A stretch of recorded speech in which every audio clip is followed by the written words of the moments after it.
All right, so let's start with the big story that we're tracking on WION at this hour. It is a day since the terrorists targeted the tourists, the innocent civilian unarmed tourists in Pahalgam's Baisaran Valley in India's Jammu and Kashmir. The security agencies have now released the sketches of 3 terrorists who are involved in the dastardly attack that has left about 27 people dead. This, as a massive search operation is underway in Pahalgam to hunt down the terrorists who opened fire on the tourists. And the investigation agency, the NIA, has now taken over the probe as to how a dastardly attack of this nature and this scale could happen on the innocent tourists in Pahalgam. Sources say that 2 of the terrorists involved in the attack were identified as Asif Sheikh and Adil Gauri.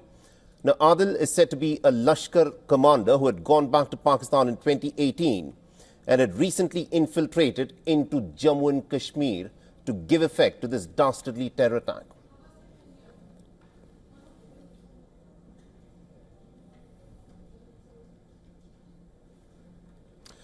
And this morning, the Union Home Minister Amit Shah visited the terror attack site in the Baisaran Valley. The Indian Army personnel also arrived at the spot to review the situation ahead of his visit. And earlier, Amit Shah paid tributes to those who were killed in the terror attack in Pahalgam. He visited the police control room in Srinagar to pay tributes and to meet with the family members of the victims after bodies of 25 people were brought to Srinagar from Pahalgam. The bodies are now being taken via flights to respective states of the victims.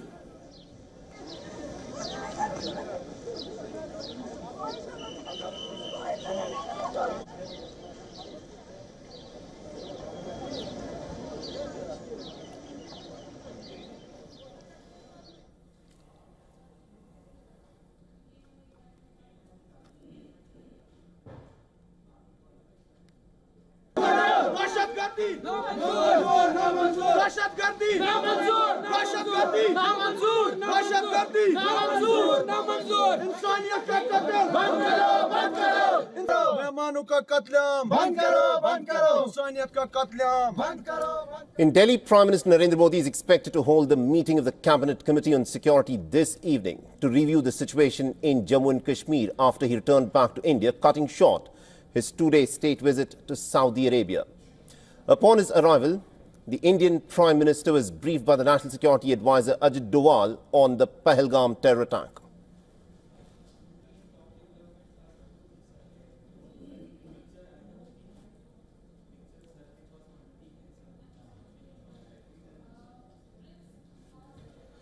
Now, External Affairs Minister S. Jaishankar was also present in the meeting along with the NSA.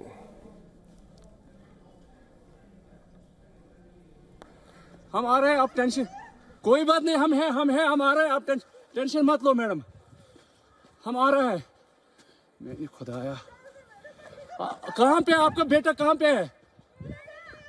कोई बात नहीं, हम इनके साथ हैं, ये president है ना, वही साहब ये यूनियन का प्रेसिडेंट है, ये साथ नहीं, आपको कोई टेंशन नहीं। So this is what in fact played out in the aftermath of those gruesome killings. Viewer discretion is advised because some of these images are extremely hard to watch. Now, this, of course, is the worst terror attack that has been perpetrated on Indian soil in recent times. A group of terrorists who were reportedly dressed in fatigues opened fire on tourists in Pahalgam's Baisaran meadow, roughly at about 2:30 p.m. on Tuesday afternoon. And by the time reports started coming in, a total of 27 people had ended up losing their lives.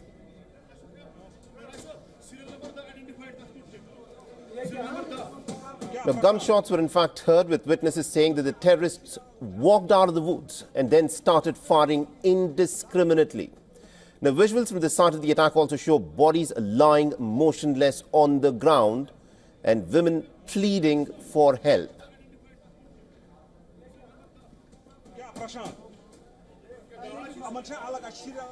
The military choppers were present into service for the evacuation of those who were injured in the attack, as the area is only accessible on foot or via horseback. Security forces have cordoned off the area soon after the attack, and an anti-terror operation is currently underway to hunt down every perpetrator involved in this gruesome and dastardly attack on innocent civilians.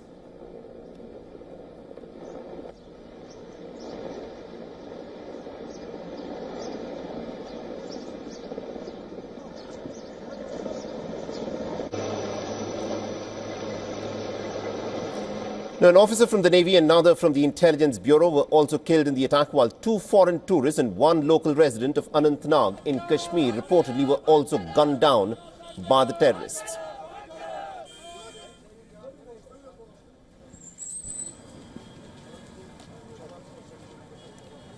Now, in the Kashmir Valley, several organizations have declared a complete shutdown to protest this gruesome killing of innocent tourists. Now, most of the shops, fuel stations and other business establishments have been shut in Srinagar. Schools also remain shut in the Kashmir Valley.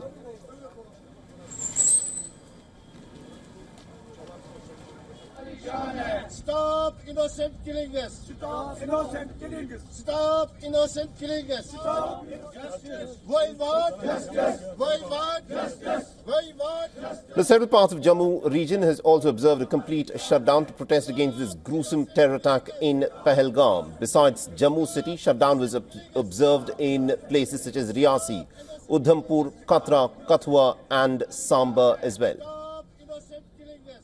Stop innocent killing us. Stop innocent. And in the aftermath of this gruesome attack in Pahalgam, the Indian capital Delhi is also on alert. After the terror attack, the Delhi police has been instructed to keep a close watch on tourist places and other important places.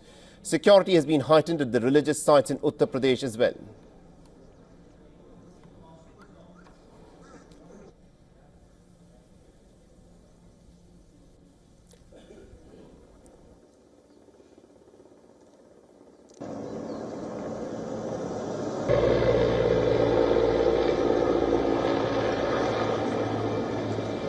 All right, now to give us more perspective in terms of what is unfolding at this moment on the ground, we're joined in this broadcast by our special correspondent Idris Lone, who's joining us live from Srinagar. Idris, of course, is getting us all the ground reports at this moment from the Kashmir Valley. We also, on this broadcast, are joined by Dr. Subrata Saha, the former Deputy Chief of Army Staff and currently a member of the National Security Advisory Board. Dr. Saha, thank you very much indeed, sir, for joining us here on WION. But let me, of course, start with my colleague Idris Lone, who's joining us from Srinagar.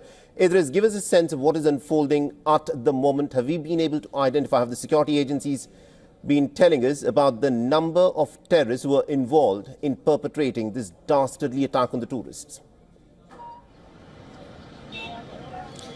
Well, Saleh, at the moment, what information we are getting from our sources, there were 5 militants in total. We are told that 2 of them were local, while 3 of them were foreign militants. One of them has already been identified as Adar Gori, who's from Pakistan, had gone back to Pakistan in 2018 and had come back, infiltrated a few months ago, back into Kashmir. This seems to be the same group that is active in the Pir Panjal range, especially in the Rajouri-Punch belt, who have been attacking security forces from the last 6 months in that region, and then also going back into the dense forest and managing to hide. This is the same group that has been basically shifted from those mountain ranges to the South Kashmir's Anantnag zone. Let me tell you that Jammu and Kashmir police has already released 3 sketches of the militants who were involved in the attack. This is based on the eyewitness account that the people who were present at the operation site, they saw them while firing, and some of them even got captured in the cameras. Saleh, right now I'm just outside the Mughal Gardens, where we are seeing some commotion. You can see there are many tourists here who are actually who've come down to see the Mughal Gardens, and let's try to speak to some of the tourists and see what their perspective is. Sir, you are here right now at the Mughal Garden. There was an attack yesterday. What do you think about it, and are you feeling safe? आप यहाँ पर safe महसूस? I'm feeling absolutely safe, and the people here are wonderful. The locals, you will not find many like this anywhere else, and they're very helpful, and there's no security concern here. Though I was booked for Pahalgam for this morning, so I've had to cancel that leg of the tour, but otherwise I think it's fantastic. And what I know, I think since tourism has picked up so well here over the last few months, maybe a couple of years, I think this is a major setback for the locals. And but like all things, this will also pass, I hope. Exactly. This is going to be a big setback, especially for the tourism sector, which is one of the main backbone industries of Kashmir Valley. It is going to impact that definitely because a lot of tourists are already cancelling their trips and a lot of them have actually taken special flights today. We also saw the relatives of the victims who were present at the police control room today who were flown back. They were in a very, very sad mood, obviously, but most of them had actually come to Kashmir Valley to enjoy the peace of the meadows and the valleys, but eventually it didn't turn out for them as well. Indeed, Idris, do continue to stay on with us. This is a moment when the nation, of course, is grieving. This is an attack that has shocked the conscience of whole India. And on this broadcast, we've got Dr. Subrata Saha, the former Deputy Chief of Army Staff and currently the member of the National Security Advisory Board. Dr. Saha, thank you very much, sir. But this, of course, is the question that is back on every Indian's mind this moment. You know, the fact that these were innocent civilians, these were tourists who had gone to the Kashmir Valley, they were in Pahalgam to enjoy a beautiful afternoon there, and then this dastardly attack happens. You know, this moment, people, the common people are trying to come to terms with what has happened, but you being the former Deputy Chief of the Army Staff, give us a sense, now that the Army has taken charge of the situation, what is happening on the ground there? How does the Army go about dealing with an attack of this nature? Okay, so firstly, you know, like before being the Deputy Chief of Army Staff, I also commanded 15 Corps Kashmir. So, you know, an attack of this scale and an attack on civilians of this kind, it cannot be an attack which is carried out by a local terrorist. As Idris Loan points out, it is something that affects the life of the local people. You have just telecast the kind of protests which are happening from the local trade bodies and so on and so forth.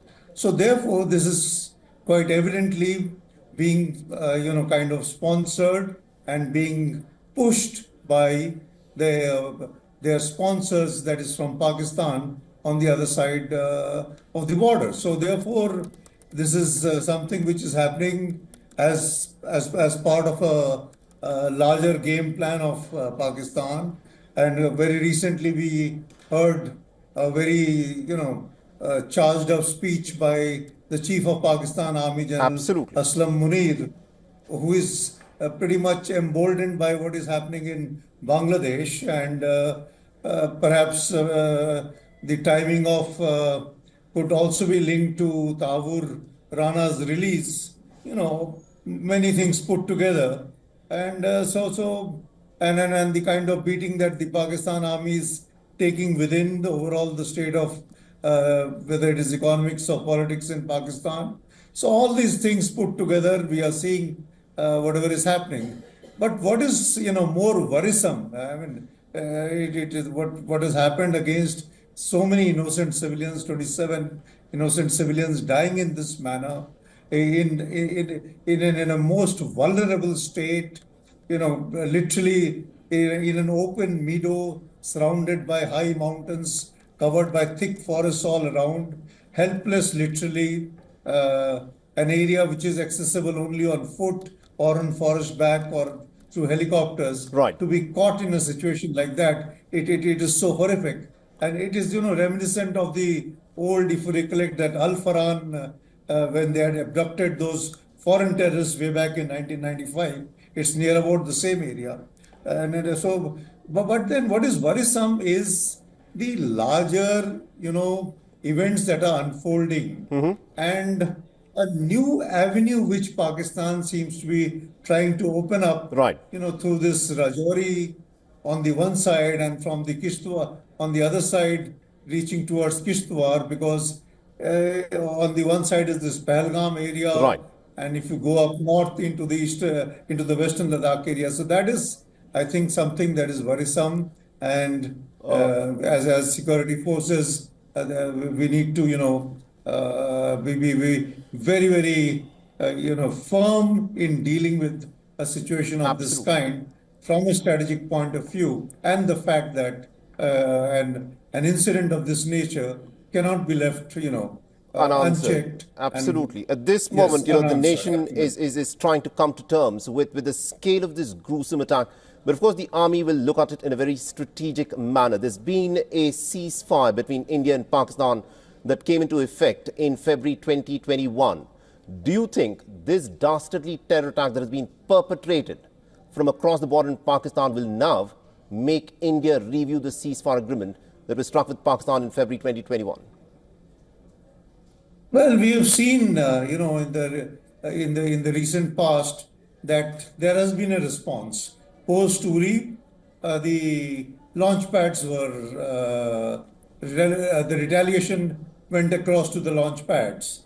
Post what happened in 2019, the training camps were targeted. Right. Let's see what is the response that is chosen this time. I'm quite confident that they will choose some target which is appropriate, and they will do it at a time of their own choosing. But I'm pretty much hopeful that yes, it will be a target that merits response to a Right. dastardly attack of this kind. One quick question, General Saha, before we let you go. The fact that the India-Pakistan border is so heavily militarized and monitored, how is it that there is still a movement of these infiltrator terrorists who are managing to creep into the Indian territory? Well, you have a valid question there. It is a cat and mouse game. There is no doubt about it. And what really requires to be done, I think, is infusion of technology of a much higher order, and that only would help to make it more foolproof than what it is today. And that having been said, you can never be 100% sure, because we have seen it in the Israel-Hamas conflict also, where it was entirely, technology driven. Even then, it was not 100%. But that does not for a moment,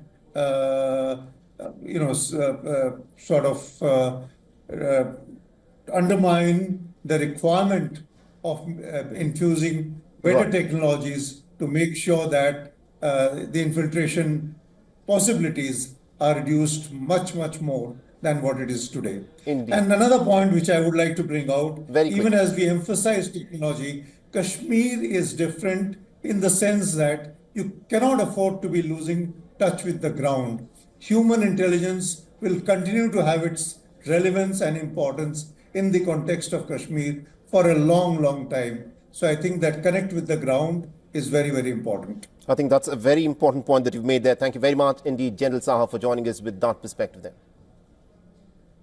Thank you. For all the latest news, download the WION app and subscribe to our YouTube channel.